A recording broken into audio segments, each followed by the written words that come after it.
Okay. So, vamos a comenzar y como dijo Roberto, esta charla va a ser en inglés, así que ahora yo me voy a mover a inglés. Puse en el chat la dirección para que puedan verlo en YouTube con traducción y también está en Facebook Live por si no han podido entrar y si quieren repartirle el link a otras personas. So now we switch to English, and of course it is an honor to have with us in this joint webinar of the MIT Sloan Latin America's Office and the School of Economics and Business of the Universidad de Chile to have Daron Acemoglu.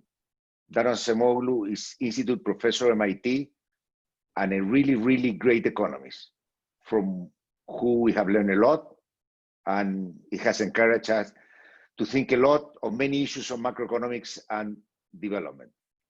Before passing on to Roberto Rigobon's presentation of Daron, I just want to have a couple of administrative details.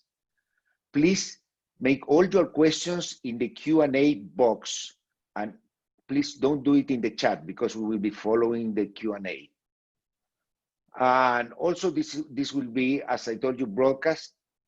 The pandemic is really a great tragedy for humanity, but also have allowed us for new things, more democratic access to knowledge and science, and this is an example. It will be broadcast this in Spanish through a YouTube channel and also live Facebook of the university.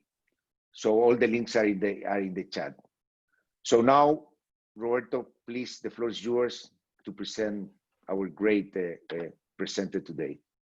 So it is to me not only a privilege, but it's an extremely highly honored to present Daron. I was a student at MIT when Daron taught his first class.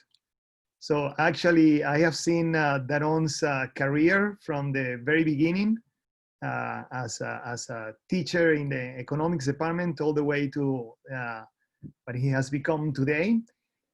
I just want to clarify, Jose said this a little bit too fast. There's when he said that Daron was an institute professor. It's an institute professor. That's the highest honor that we confer to any faculty at MIT.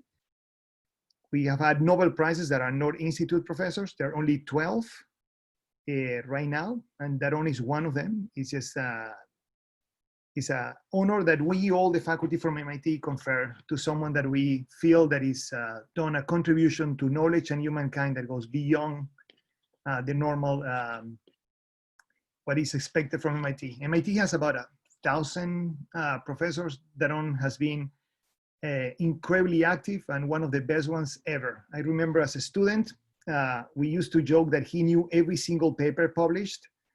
Now, as a faculty, we continue saying like he knows every single paper ever published. Like, you know, you can ask him about any single topic, and he's incredibly knowledgeable. He's very kind. Thank you so much for doing this, Daron.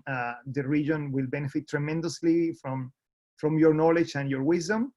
So without further ado, I want to introduce one of the most productive, most smartest individuals that I have ever encountered at MIT. And and I have encountered very smart people, very few actually compared to Daron. So thank you so much for being here, Daron.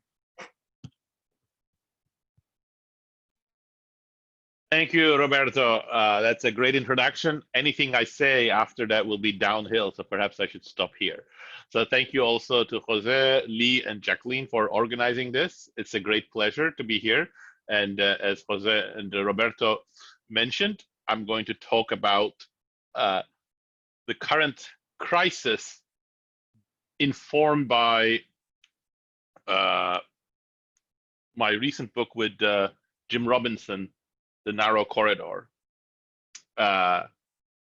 This is in Spanish. We are gratified to see that our books are always translated to Spanish before any other language. So the Spanish edition came out, I think, a few weeks or a couple of weeks after the English edition.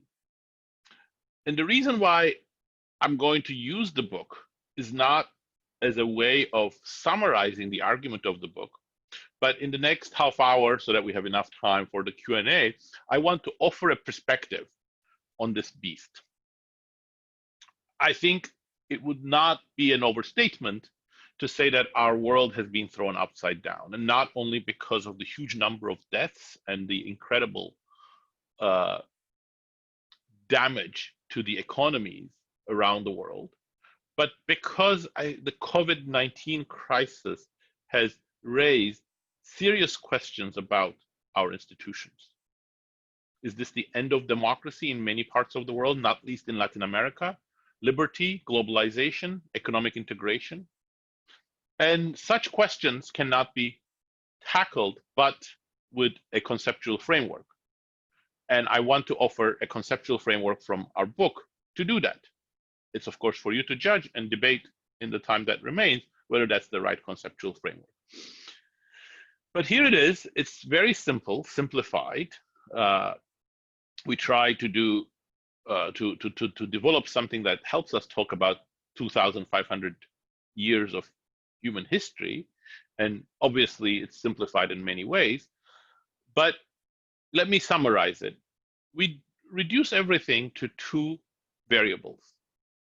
On the horizontal axis represented is power of society, in particular the ability of non-elites to solve their collective action problems, engage in politics through institutional or non-institutional means, throughout much of history through non-institutional means, and hold their own. On the vertical axis, the power of the state and often the elites that control the state. So it's an explicitly political story. The arrows are meant to summarize the typical evolution of different types of society. So one thing that immediately jumps out at you from this framework, therefore, as shown by the arrows, is that there is no tendency in our telling of all countries to naturally lead to a unique type of economic, political, or social system. There are at least three types of stable social arrangements, which we call absent or weak Leviathan, despotic Leviathan, or in the middle there, you see what we call the shackled Leviathan. These are persistent, self-reproducing, and quite distinct systems. What do we mean by the arrows, for example, in the despotic Leviathan one, which we argue in the book is best exemplified by China, to which I will return briefly later. What you can see with the arrows is that ultimately you're leading to a higher level of the power of the state, but lower level of power of society. It's an unequal contest, so to speak. The state becomes so strong in its ability to shape society and to impose its will on society, not necessarily through just violent repressive means, but generally its ability to control society, that social action by non-elites to block what the state is doing, to change the direction of what the elite are trying to do, is very, very limited and gets more limited over time. So in this telling, China is not something in its current ability to have a very well organized communist party that is completely dominant over society. That's not something that emerges because of Xi Jinping. It's a history of 2,000 years. That's what those arrows are summarizing. At the bottom quarter, you have the arrows going in the opposite direction. This is best exemplified in our telling by stateless, what anthropologists call stateless or small-scale societies, where state institutions are very weak or non-existent. There may be chiefs, but chiefs don't have much authority. And there are many non-institutionalized, but very well-scripted traditions and political ways of participation of people in public decision-making. The reason why these societies tend to a different type of long-run outcome is because once you have this configuration, there is an endemic belief in society, not unjustified, that you want to limit political hierarchy, because if somebody is able to increase their authority, economic or political power, they're going to start bossing other people around, and they are very much averse to this type of political hierarchy. So now, the problem with both of these configurations is that they don't correspond to the types of states that we have become accustomed to in parts of the world, nor do they simultaneously engender sort of people being politically free, socially free, and states sort of participating in that process by providing means and opportunities to people. So that happens in this narrow corridor, giving the name to the book. It happens when there is a balance between state and society. But the more telling part of this is that the nature of the dynamics is very different within that corridor that is traced here. So instead of one party dominating the other, you see these arrows going to higher and higher levels of the power or the capacity of the state and society. That's what we call in the book the Red Queen effect. Both state and society are simultaneously running, and they're trying to outrun each other. But in that process, they are also cooperating, and they're bringing much greater levels of capacities of the state, but bolstered by both cooperation, involvement by the society, and control by society. So that's the sense in which, in contrast to Thomas Hobbes's view of the Leviathan, this is a very different beast. It's a shackled Leviathan. Many societies throughout history have entered the corridor, but it's a hard thing to enter the corridor because it's narrow, and it's a hard thing to stay in the corridor. Now, I want to spend the next 3 slides giving you a little bit more context, what it takes to be in the corridor, and what are the difficulties to be in the, what are some fundamental social impediments to being in the corridor. I'm going to do that in the form of snippets because I think it's more interesting and also perhaps more memorable. So this is a broken piece of pottery from ancient Greece, and it has the name of Themistocles. Themistocles was the closest thing that Greeks had to a hero, even more than Pericles. He single-handedly argued for the building of a navy, and then commanded the navy against the Persians, saving Athens, saving Greece, and later correctly identified Sparta as a big threat and argued for years for getting prepared for defending Athens against Sparta. So you would think that this is therefore from a monument that the Athenians had built to honor Themistocles. And perhaps they saw him as a bulwark of one of the first democracies, in fact, one of the first examples of this sort of strong state and society. Actually, no, unfortunately not so for Themistocles. This is from Themistocles' ostracism. Under Cleisthenes, about 500 years before BC, Athenians passed a law, which is very similar to many other laws and norms that they had developed, which they called the ostracism law. Every year, the constituents, the assembly, would vote whether there will be an ostracism. And this assembly was very democratic by the standards of the time. All males could vote, or citizens, unfortunately not women. And if there was an ostracism, then again, all citizens would write the name of somebody on a piece of broken shard called ostrakon, hence the name ostracism in Greek. And whoever had their name written most would be ostracized from the city, exiled from the city for 10 years. This was one of the many methods that the Athenians had for checking people who were getting too big for their boots. The whole Athenian democracy was built around safeguards after safeguards, many of them norms, not just institutions, that made sure that no powerful person could hijack democracy.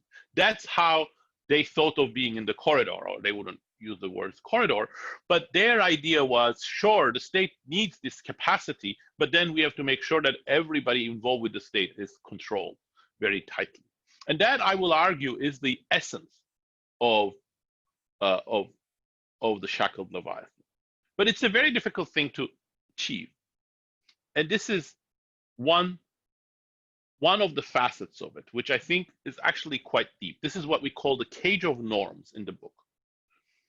This gentleman is one of probably several million manual scavengers in India, according to the estimates of the Human Rights Watch. They do the most menial, most demeaning jobs, cleaning animal and human excrements under the most unsanitary conditions. It's just a terrible, absolutely horrible job.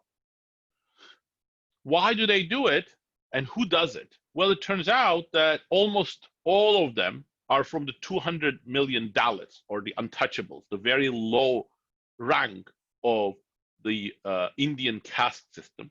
And they say they are doing it because they feel compelled. Now, you might think this is just another example of a minority, just like African Americans in the United States or indigenous populations in Latin America, being discriminated against by law, institutions against them. Well, it's actually more complex. Because if you look at the Indian Constitution, it is an uplifting, amazing document, partly because it was engineered by a man named Ambedkar, who was a Dalit himself. He knew what he spoke of. He fought against Gandhi and Nehru very much, who were from the Brahmin, the highest caste, and they didn't really think that the caste system had to be brought down, or not so quickly anyway.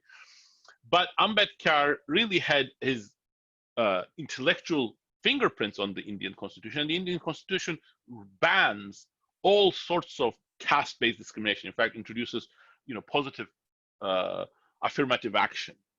But of course, the norm-based discrimination, the hierarchies that are created in society, are much more deep-rooted than that. 80 years after that constitution, or 70 years after that constitution, and still, caste-based discrimination is every part of Indian society.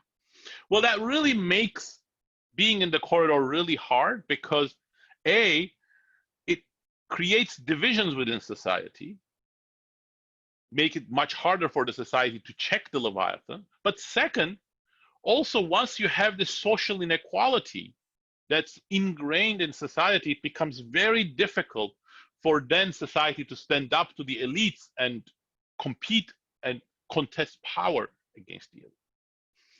Well, that is a problem in Latin America as well. So since I'm going to talk about global context, but I'll bring it to the Latin American context as well.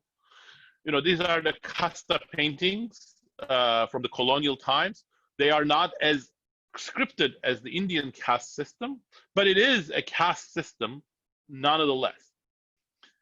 And its effects perhaps are not as visible as in the Indian system, but they are still deep-rooted and not erased. If you look at inequality, Latin America economically is one of the most unequal continents. For example, this is the total share of the top 1% in Latin America. That's at the same level as Middle Eastern kingdoms and the United States and Russia for much of Latin America, including Brazil and Chile, but not just confined to them. But even more importantly, social status may be very unequal in Latin America. I was, for example, intrigued by these data, which showed the background of Piñera's government in mid 2000s, which is that the social background of almost all of the cabinet members and the business elite in Chile are actually very, very similar, from a handful of private schools that are much more elite than the background of most workers in society. So I will argue that all of this really makes it very difficult and even more challenging, or using the language from the book, makes the corridor even narrower. So why is this relevant? Well, part of the reason why it's relevant is because even before the COVID-19 crisis struck, we were living through a very discombobulating period. Automation, globalization, integration have all created forces towards greater economic inequality. And whether you can combat greater economic inequality and turn that into a self-correcting process, I think very much depends on the political system and social inequality. And those were problems we were grappling with. And all of these fault lines, I think, have become much deeper because a huge shock has struck.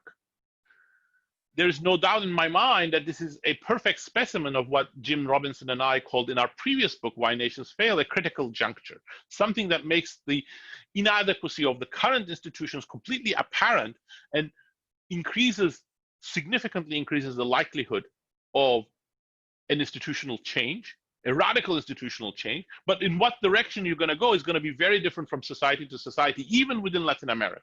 So therefore, I want to use the next 5 minutes talking a little bit about what does this framework say about when you hit it with a shock, what happens? And then I will conclude in the remaining 5 minutes. Well, the way that political scientists think about many of these topics is shaped by what they call structural factors. Structural factors determine differences across society. And those differences then beget different types of political and social superstructures.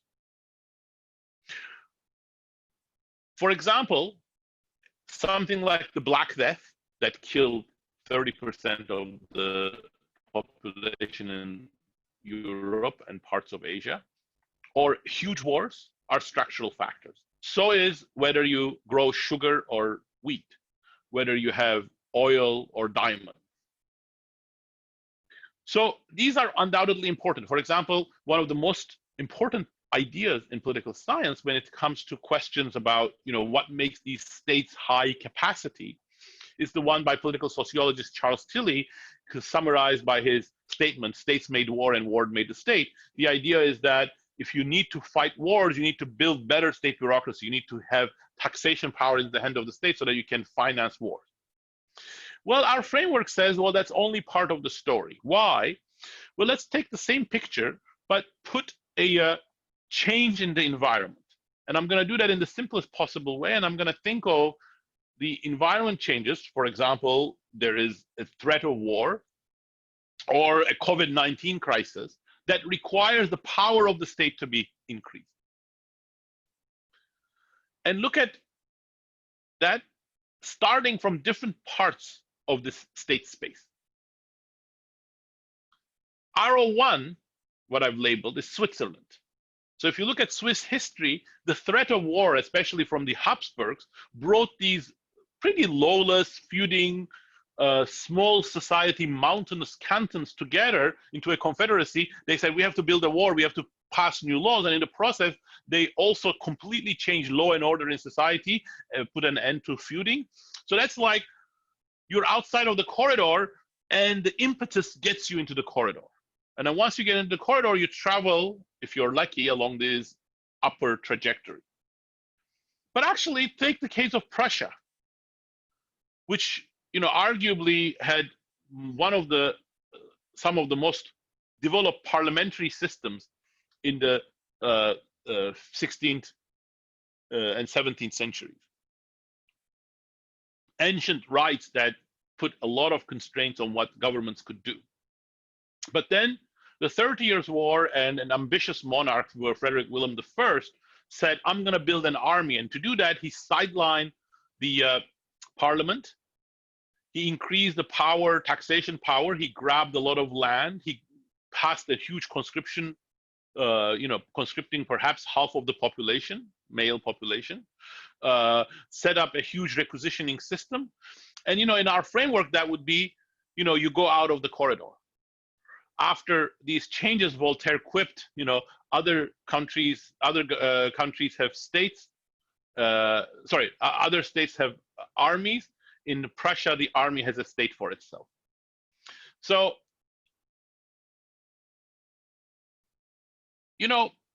therefore, really, what we make of many of the current challenges really isn't a deterministic picture, like if you have certain types of challenges, you do this. If you have certain types of environments, you do that. It really depends about where we are and how we use those opportunities. And I want to now use my next 5 minutes to end the talk talking about the twin challenges that we are facing: new technologies and COVID-19. And I think those two are inseparable.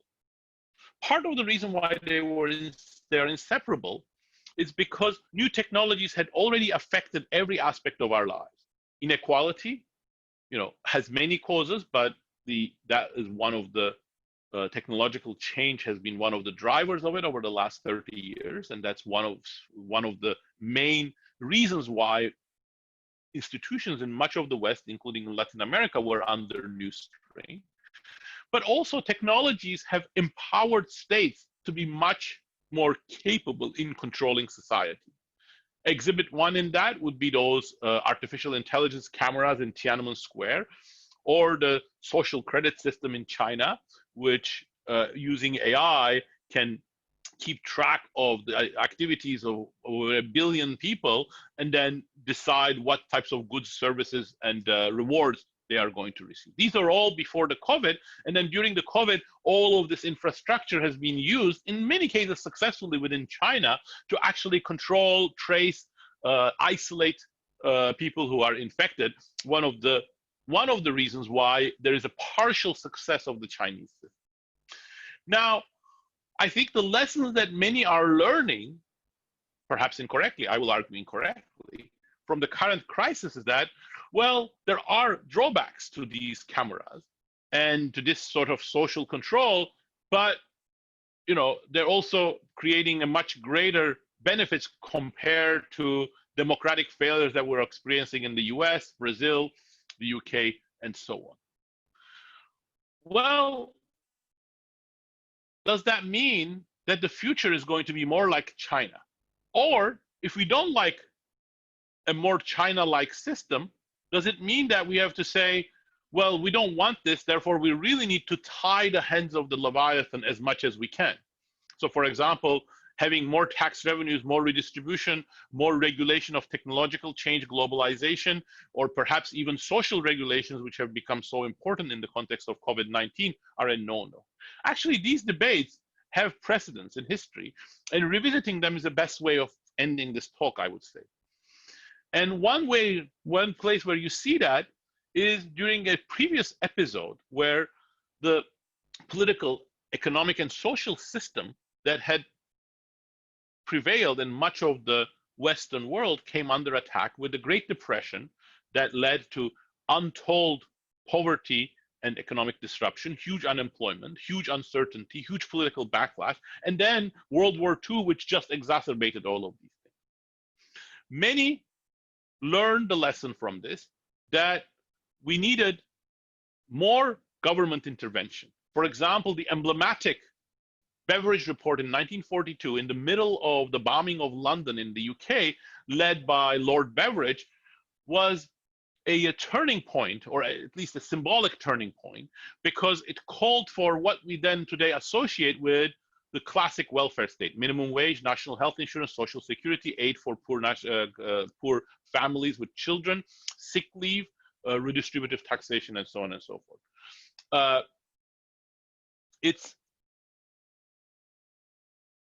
It was one of the changes, one of the events that occurred that some argue really energized the British public. And in fact, that's the reason why right after the war, they kicked out Winston Churchill despite his success during the war, because they wanted a Labour government to implement the Beveridge plan. But not everybody was happy. An emigre from Nazism, Friedrich von Hayek, who was at the time teaching in my alma mater, London School of Economics, saw this as a new totalitarianism. He said, well, if you give the state so much power, that would be the end of liberty. This means, among other things, that even a strong tradition of liberty is no safeguard, because that liberty will be eroded. So in other words, in the context of what I'm saying, what Hayek was saying is exactly, look, you are here, but you strengthen the state and you're going to go out of here. But it turned out that Hayek turned out to be wrong. Why did it turn out to be wrong? Well, the reason why it turned out to be wrong is exactly related to the nature of behavior in the corridor. When you increase the power of the state, the only path is not to go out. You can also go this way if the power of society increases commensurately. Or put differently, the only choice is not between make the state completely pro-state so that it is powerless, but you can also make the state powerful if society can be as powerful, as strong because of its ability to stand up to politicians, to challenge them, to contest power through institutional and sometimes street means. But of course, that requires the same type of attitude that the ancient Greeks had, and certainly not the one that the Indian caste system or the Latin American casta system engenders. You really need the citizens to feel like citizens, they're the equals, and the politicians and the elites are their servants, not their masters. So that is really, perhaps miraculously, because the corridor is narrow, what much of the world achieved via the social welfare state. If you look at Europe and the US, despite its more half-hearted way in which it went there, the 4 decades that followed World War II were their golden age. Productivity growth, economic growth, stability, and equality have never been achieved to that extent that we have experienced during that 4 decades. So therefore, I believe that despite the more fractured, polarized, and poisoned environment we live in, the corridor hasn't disappeared. Perhaps it has narrowed. Perhaps people like Trump and Bolsonaro make it much harder, but it hasn't disappeared. Today, we need these new responsibilities perhaps even more than in the 1940s and the 1950s. But the task ahead is really quite spectacular, because with these new responsibilities, we are entering a new phase, and the way in which the society has to be very different and very powerful is going to be quite distinct when we have social media, we have a much more globalized information structure, we have much greater inequalities, and the number of billionaires is much, much greater than any time in history. So what that implies for the future, as the designation of critical juncture I emphasized at the beginning, is really hard to say. But one thing I know is that we owe it to ourselves to try, because be it in Latin America, be it in the West, to give up and say we will have to settle either for China or for a powerless state, I think is not an appetizing future. So we have no choice but try. Let me stop here and take questions. Thank you. Thank you very much, Daron. Thank you, Daron. Let me just start, because I was, I think that the first question, and there is an underlying in your discussion and in your framework, there is an underlying a trend of higher progress and well-being of the people within the narrow corridor.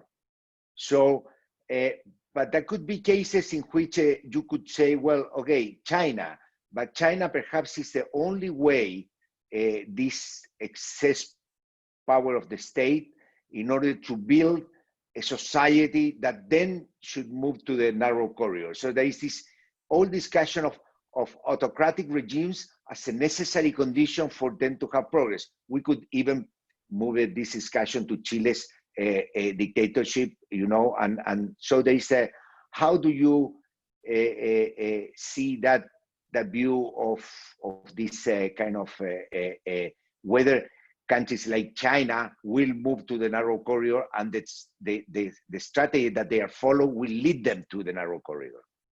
Well, thank you very much, Jose. I think there are several questions here. I don't want to take too long in answering the first question so that we can have more, but I will take a few minutes to answer this, because I think it's very important. First, you know, there is no presumption here that economic growth only happens in the narrow corridor. In fact, we emphasize a lot in the book that there is economic growth and public goods provision that is crucial for economic growth under the despotic Leviathan. So in that sense, China is not exceptional. We've had hundreds of years of despotic economic growth. Their nature is different. They're much more top-down, some, you know, with few exceptions, not as much based on innovations and not as participatory. And that creates some types of instabilities, but they're not instabilities that are going to show up themselves in 1 or 2 or 3, 4 years. And in fact, the biggest way in which you can see is when you compare the despotic Leviathan to the absent Leviathan. It's always, and this is why many social scientists, like following Samuel Huntington and that sort of school, say, oh, strong states are better, because they compare the despotic Leviathan to places where the states are failing, and they say, oh, so much better to have a strong state. But really, this is just one way of achieving economic growth, and there is a different, and I would argue, better way of achieving economic growth. Does the evidence back this claim up? Well, history is complex. But one period in which we can look at that is exactly during the post-war era from 1960 to 2012. We don't have the data, we haven't updated it. The last 7 years have not been great for democracies. But in some of my work with Pascual Restrepo, Suresh Naidu, and Jim Robinson, what we've shown is that democracies are much better at growing, quite significant. And contrary to the sort of the Chilean myth, if you want, democracies are also much better at reforming institutions. So it is true that the Chilean context, being very special because it was a democratic, quasi-democratic socialist government being brought down by a very free market infused dictatorship, did some reforms. But the bulk of the evidence is that authoritarian governments do fewer reforms. And then part of the reason is because they like the monopolies and they protect the monopolies that go to their cronies. So again, the future may be different. We're in a new world, as I've mentioned, but I wouldn't be so quick in ruling out democracies. And I think the Chinese response to the coronavirus really shows both the the good and the bad sides. The early things where the virus spread in the population and internationally because information was suppressed. Later on, massaging of the statistics show the dark side, but this high state capacity being used for controlling things, especially when unencumbered with privacy concerns, also shows how you can deal with emergencies. So I think it's a complex picture, but I wouldn't rule out democracies. Yeah. So talking a little bit about the power of society, let me just do a plug that MIT and ITBA are starting the 100K entrepreneurship competition today. So we're talking a lot about the power of the state. So I want to highlight the fact that also entrepreneurship is happening in the region. So please, if you're interested in participating there, go to the 100K that is starting today. I wanted to ask a question that I found in Spanish, so let me translate that I thought was very interesting in the Q&A, Daron. Again, thank you so much for this chat. He's asking, does taxing the rich will be a way to get into the corridor? That's a great question. Yeah, and they put it with and just in the translation, they mention it with the wealth tax. Would the wealth tax help to move it to the... So will the wealth tax move it? That's interesting. But given the current state. Right. I don't know. So here is what I know, and I'll argue the subtlety here. First of all, I have argued, and with empirical as well as conceptual grounds, that in the US and to a large extent in Western Europe, we tax capital too little. And that creates a lot of problems, both in terms of excessive automation, low wages, not as much employment in the formal sector. The data I know from Latin America is that it's doubly true in Latin America, but I have not done the detailed sort of decompositions that I have done in the US, for example. So both for political economy and pure economic efficiency reasons, capital income taxes have to be increased. That's different from wealth taxes. For example, that corresponds mostly to a broader tax base, corporate income taxes, etc. Now, what happens if you have capital income taxes for 40 years? Do you sort of start reducing the return to capital to some degree, but still encourage a lot of risk taking and so on and so forth, because people are still benefiting from the risk that they take as capital owners or entrepreneurs. Now, the question is, if you pass that, because it's a flow thing, it will impact the very rich, but it won't get rid of Jeff Bezos and Carlos Slim's wealth right away. Now, then the question is, what are the things that you are getting in addition by directly affecting Carlos Slim, directly affecting Jeff Bezos? And I think there are some good and bad, and you have to balance them out. On the good side, if those people are using their wealth as a political tool to build further political power and wealth, as some of those are clearly doing, then wealth taxes are a way of helping the political economy. On the other hand, if wealth taxes appear as punitive and increase political polarization and conflict within society, and if they appear as repudiation of existing property rights arrangements, then they will further poison the political environment. So I think it is a difficult sort of decision, and it has to be decided case by case.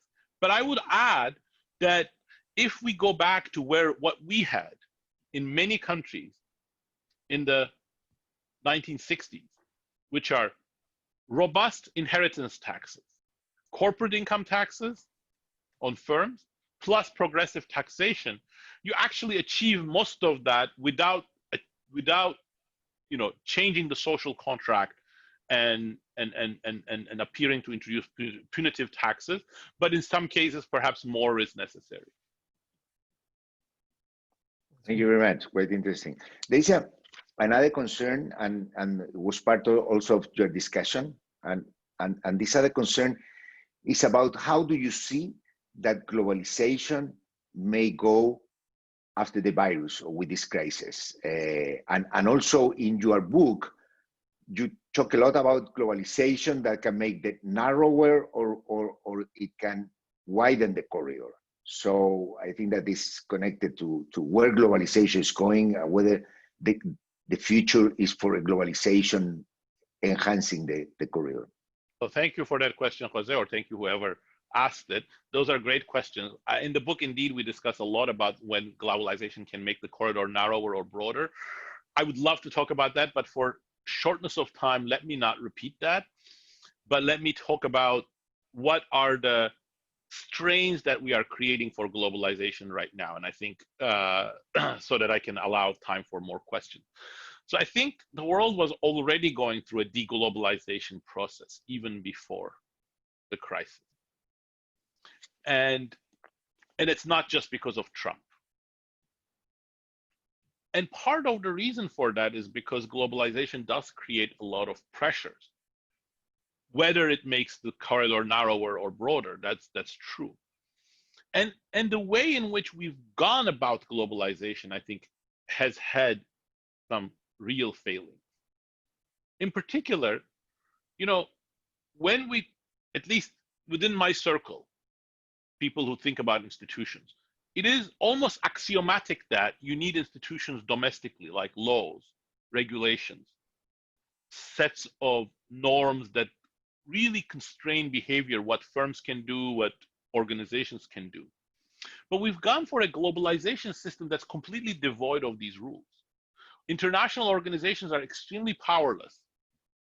And we have also gone for a globalization that's perhaps too efficiency focused without any kind of resilience. So if you look at how firms build their supply chain, I get a 5% cost saving, I'll build my supply chain. But what if my supply chain collapses?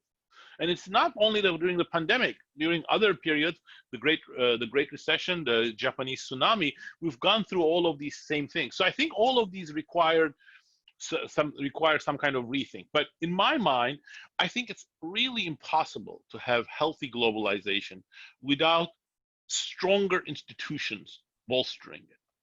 Whether it's the United Nations, whether it's the World Bank, whether it's the WHO, perhaps it's something new. But without those institutions, I think globalization will always create much more risk and discontent than it needs to. Building on this, you have been very vocal about the debt and how we're going to handle the debt due to COVID for emerging markets. Could you elaborate a little bit on what you have been? Well, it's a little bit like my wealth tax idea, right? So what was the wealth tax idea? Which is that if you have made your money, if you've made your money being an entrepreneur, you misused it, and there are better ways of fixing the current market failures and the political failures, then I don't see much justification for me to come and say, Roberto, I've decided I'm going to take your wealth away. But if on the other hand, if you've made your money through illicit means and you are misusing your money, that's a different matter. Now, I would say that over the last 30 years, we have had both types of money making in financial institutions. We've had great innovations in banking. We've had important financial intermediation when money was needed, but we've also have had that the financial system has helped kleptocrats and thieves shelter their money in tax havens. They have lent to autocrats and helped them clean out their countries. So I think it's a case-based case thing, whether those are really what used to be called at some point odious debts, that debts that countries have accumulated but their citizens haven't benefited, and they were done clearly by non-representative government. If I elect you and then you act as my agent and you make mistakes, then that doesn't give me a justification for saying, well, I don't want to bear Roberto's debts. But if you're a dictator, if you came to power by force, or if you've kept power through illicit means, and then you've accumulated this debt in this day where I think all of these countries are under such huge strains, that especially because of their public health systems, and it's going to get much worse. I think make no mistake about that. We're not at the end of this crisis. I think the international system all working towards upholding the rights of all of these financial institutions, I think, is a weak one. Yeah, my country is an example of that disaster. Venezuela is one that I had in mind. Yes.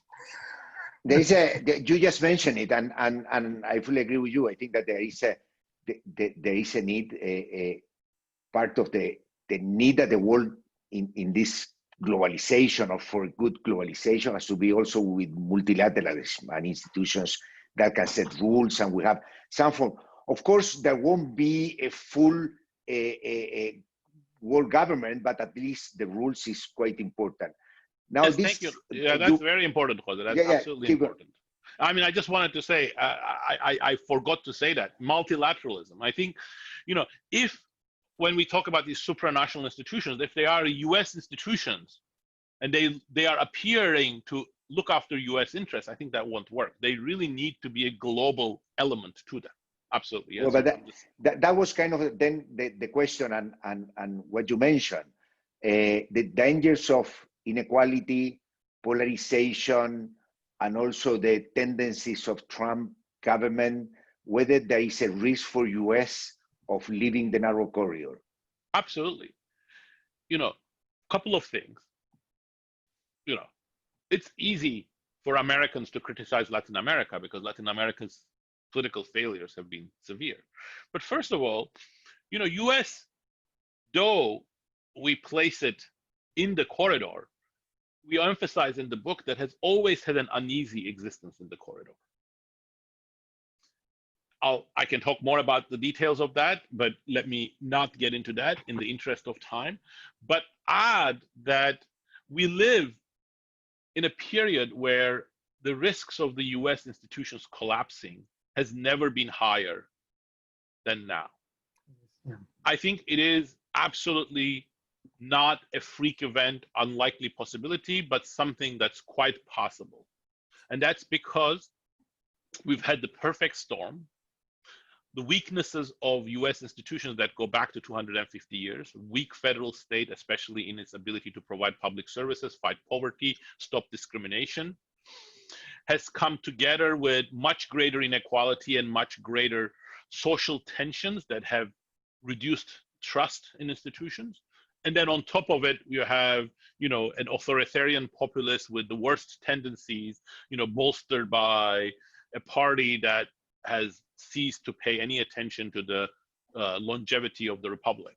So this combination, not every event that looks like this has led to terrible things, but this is the combination that you have in 1920s in Italy, in the late 1920s and early 1930s in the Weimar Germany.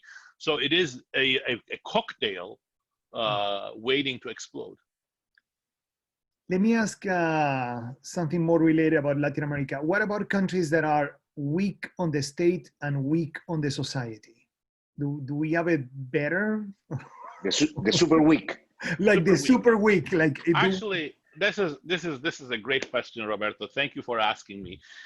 And I would not want to do that, but I'm going to do it. I'm going to share my screen again. And the reason I'm going to share my screen again is precisely because this is really an important question for Latin America. This is what we call in the book paper leviathans. These are societies that really look to have the worst of all worlds. Colombia, Central America, to some degree Venezuela before it really went into its current crisis, where it's certainly not a strong society, especially indigenous groups completely powerless, democratic institutions only weakly institutionalized, but also states very weak. Now, this would appear to be the worst of all possible worlds, and in some ways, for people who live under those, it is. You get no public services, and both the state and the guerrillas kill you in Colombia. But on the other hand, it also provides unique ways of entering the corridor. And that's what I show in this picture, which is what we call path 3. So, if you are here, the only way you can enter into the corridor, if you're in like a China-like situation or Turkey, is by society to get stronger. That seems simple, but it's actually very hard because there's a strong resistance to it. If you are here, the way you get into the corridor is that it at first looks harder. You have to strengthen both society and state. But that itself has a self-reinforcing logic. And it opens new possibilities, that people come with a new social compact and they promise to build the state while at the same time keeping the shackles on it. We don't have great national examples for it that are easy, but there are several local examples, like for example in Bogota or in Lagos in Nigeria, that we go through in the book, that really traced what we call this path 3. So I think there are opportunities, and look, like if you look at some governments in Latin America, like Uruguay, that have really been so quick at building state institutions and building legitimacy, that really says that, those sorts of dynamics that double down both on state and society perhaps are not impossible. One question that was sent to me by chat by one of our main scientists on climate change. Maisa Rojas just sent me a question. What is the role of climate change in navigating the ins and outs of the corridor? Great question. Unfortunately, we punt on that. I have done other work on climate change, and I do agree, I do believe very, very firmly that it is an existential crisis for us, for the world, that needs urgent action. We don't talk about it in the book, and I won't talk about it here for the very simple, I can talk about it, but not in the context of the framework, because it really requires supranational global efforts. And this framework is really about national government.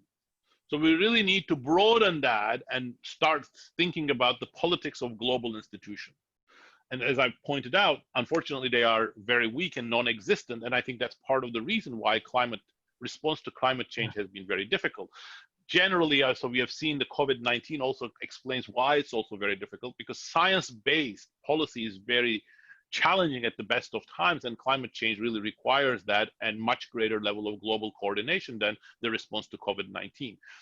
So I completely agree that we have to pay much more attention to it. I think we all have a responsibility in keeping that in the agenda, because every day we lose is a day we cannot afford to lose.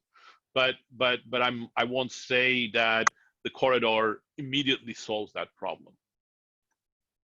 You could argue that a global crisis could weaken international institutions, and it is certainly weakening international. Yeah, so in some sense, it's just. And because, I mean, you know, part of the reason that this is a global crisis, and the international institutions themselves haven't, you know, of course, I would never ever agree with anything that President Donald Trump does, but even without agreeing with him, it's not a far-fetched thing to say that WHO has been a disaster.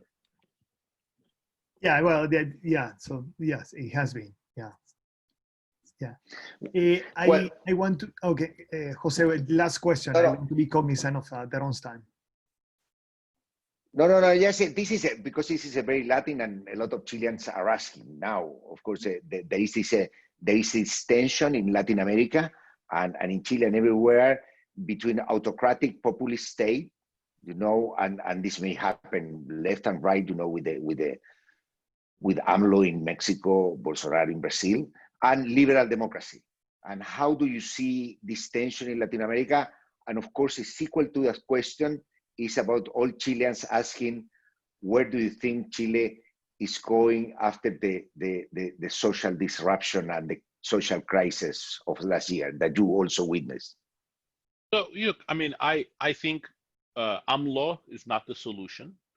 I think any leader who tries to weaken institutions, which AMLO is not the solution. But I actually see the future of Latin America not as a bleak one, because starting from this high level of social inequality and lack of effective democratic participation, you see much greater levels of democratic participation in various different parts of Latin America. You know, I think in Mexico, you know, what brought AMLO to power was an anti-elite feeling, which I think is an important part of the step. In Chile, you know, which is, you know, despite its huge success, is a very unequal country, both socially and economically. I think the recent protests are really an articulation, and at some level, a strengthening of those feelings. In Argentina, you know, same thing. You know, I would not defend anything the Peronists do, but obviously there is the part of the support for Peronism comes from, you know, the less organized parts of society wanting to have more voice in the political sphere. So I think all of those are healthy developments for Latin America, and in the best of times, these would not have been easy processes to translate into an institutionalized form of government that is not beholden to, you know, a small group of elites, but at the same time still strengthens institutions rather than break them. Now, in the context of COVID-19, that is going to become harder, if anything. But again, I think the impulse for greater democracy, for greater sort of a better playing field that you saw in Chile starting in October or September, I think that's going to continue, and I think that's an important element of the future of Latin America. In other words, the bigger participation together with a leader that can form that vision, that increases the powers of both, who can form that vision in order to build the institutions. In order to build both institutions. My view is that you don't want to trust the leaders at all, but leaders are important because they are an intermediate step to building the institutions. And that's why, you know, for example, AMLO is wasting those opportunities, because he's actually using that, you know, great power that has been vested in him to destroy the institutions, not build them. Yeah, I know, and perhaps one could say that Latin America is a juncture in which progress, but the need of social inclusion put at a crossroad. Absolutely. That could be a good future, but that could also returning back to the tradition of populism, high inflation, and lack of economic progress. So, yeah, it's. I want to thank Daron for his time. His commitment to the region has been spectacular. Thank you so much for being with us. It's very important for the Universidad de Chile and MIT and the Latin American office there to have speakers of your incredible depth and knowledge and impact. Thank you so much for this hour. It has been an extremely important moment for all of us. So, and I think that we're going to learn from here. I hope that more people read your book, because clearly there's we can see our histories there, and we can all put Latin American countries all down in the origin our own. So, I mean, so in fact, for Latin America, you don't need a corridor, you just need the axis. So either anarchy or so, but so it was a little bit depressing that, but I think that we can learn a lot from the experience of others. So hopefully we can find that corridor. Thank you so much for being Thank here. you. It was great. It's my pleasure to have been able to join you guys. Thank you, Jacqueline, Jose, Roberto, and Lee. Thank you. Yeah. Thank you very much, Thank Daron. you, It was a Thank pleasure you, Jacqueline to and Lee, for discuss doing with this. you. And I'm again, certain people is quite happy. Yes, and I remind everybody that the 100K entrepreneurship competition is starting today. So at 5 p.m. Okay. Argentina time.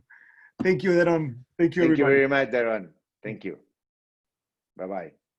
Bye-bye.